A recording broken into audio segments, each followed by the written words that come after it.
malaki mineral lang ang asya. Meron na tayong pasalubong. Mahilig ang mga pamangkin ko magganito.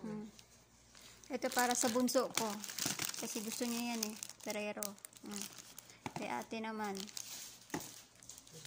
So, pinakang ano eh. Kahit isa lang sa kanya pwede na. Ferrero niya. Bukas sa kakainin mo niya. Mas gusto ko tablero kaysa Ferrero. Ay, meron akong toblerong maliit. Kaya pala ang dami eh. Oh. Maliit? Oo. Ayan o. Ilang piraso ang ano? 3. Tatlo din. Bebenta ko ito pagdating sa Pinas. Ha? Bebenta ko pagdating sa Pinas. Ito paano po madadala yan dahil. Hindi naman magdala ng damit. Wala na talaga, panty na lang. Kahit panty, huwag ka na magdala. Konti.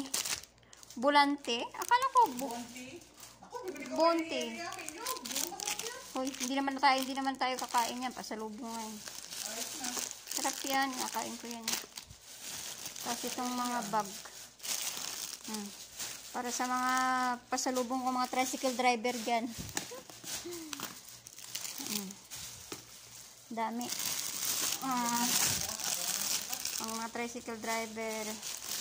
Excited na ang Inday. Wala na siyang madala. Ito?